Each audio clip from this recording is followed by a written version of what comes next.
हम इक्वेशन को बैलेंस करने का heat and the trial methods. Equation को बैलेंस्ड हम लोग कैसे करते हैं, इसका हम हीट एंड ट्रायल मेथड, जिसको कि हम लोग कहते हैं क्या, अनुमानित विधि या अनुमान विधि कहते हैं इसको। अनुमान विधि, अनुमान विधि में हम लोग करते हैं क्या, सबसे पहले तो वर्ड इक्वेशन आपको लिख देना है। जैसे मान लेते हैं मेथेन है प्लस ऑक्सीजन है, तो बनाएगा आपको कार्बन डाइऑक्साइड, कार्बन डाइऑक्साइड, अब प्लस जल बनाएगा और ऊष्मा भी देगा। तो इसमें हीट और ट्रायल मेथड में यह देखना है, रिएक्टेंट को, अभिकारक को तो लेफ्ट साइड में लिखेंगे, प्रोडक्ट को राइट साइड में लिखेंगे। तो ये हिंदी में वर्ड इक्वेशन हुआ। अगर इसको हम लिखते हैं CH4, ऑक्सीजन का होता है O2, इधर हो गया आपका, इसका होता है कार्बन डाइऑक्साइड, इसका होता है जल का H2। तो हीट और ट्रायल मेथड्स में सूत्र में किसी प्रकार का परिवर्तन नहीं करना है।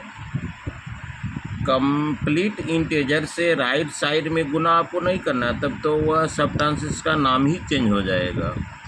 जब भी हमको लेना है तो लेफ्ट साइड में कोफिशिएंट होल इंटीजर्स लेना है, डेसिमल नहीं।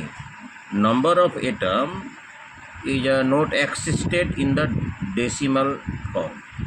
तो जब भी लेना आपको है तो लेफ्ट साइड में। अब देखिए कार्बन यहाँ पर एक है, कार्बन यहाँ पर एक लिखते चलिए, कार्बन और कार्बन, कार्बन यहाँ पर एक है, कार्बन यहाँ भी एक है। देखिए हाइड्रोजन यहाँ पर 4 है, हाइड्रोजन यहाँ पर 4 है, हाइड्रोजन यहाँ पर 2 है।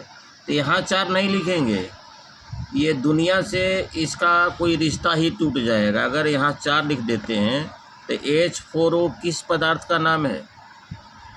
इसलिए आपको हम बताए कि कंप्लीट होल इंटीजर्स के रूप में लेफ्ट साइड में कोफिशिएंट के रूप में लिखेंगे। देखिए तो 2 दूनी के 4, आपका हाइड्रोजन हो गया 4।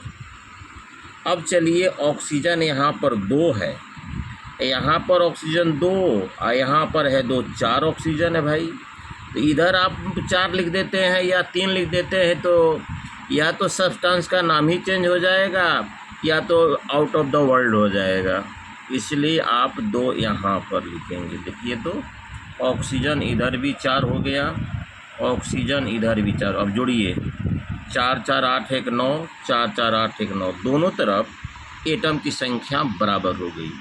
तो हम लोग स्टेप वाइज में सबसे पहले हम लोग करेंगे क्या, सबसे पहले अभिक्रिया के लिए शब्द समीकरण वर्ड इक्वेशन लिखेंगे।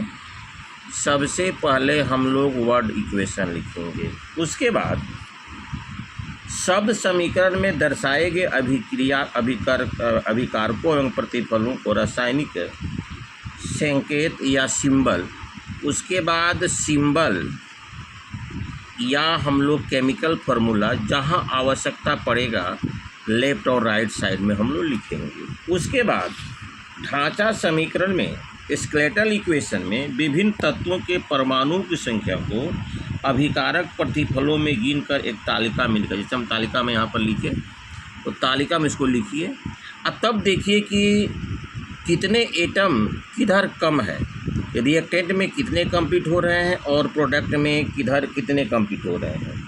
अंत में अभिकारक के परमाणु या अणुओं, प्रतिफलों के परमाणु या अणुओं या दोनों में उपयुक्त पूर्णांक गुणकों इंटीजर्स मल्टीपल्स से गुना किया जाता है, डेसिमल से नहीं, फ्रैक्शन से भी नहीं। जब भी करेंगे तो कंप्लीट इंटीजर से करेंगे, ताकि प्रत्येक तत्व के परमाणु की संख्या समीकरण के दोनों ओर बराबर हो जाए। यहाँ इस बात का स्मरण रहे कि परमाणुओं की संख्या को संतुलित करते समय अभिकारकों अथवा प्रतिफलों, प्रोडक्ट एंड द रिएक्टेंट के सूत्र में कदापि परिवर्तन हम नहीं करेंगे। अगर हम गुना इस साइड में करते हैं, जैसे CO2 है, कार्बन 2 बनाना है, तो इधर नहीं करेंगे, इधर करेंगे तब तो इसका फॉर्मेट ही चेंज हो जाएगा, आउट ऑफ द वर्ल्ड हो जाएगा। इधर हम करेंगे तो ऑक्सीजन 4 हो गया, इधर भी हम देखेंगे 4। इसको कहते हैं heat and the trial methods.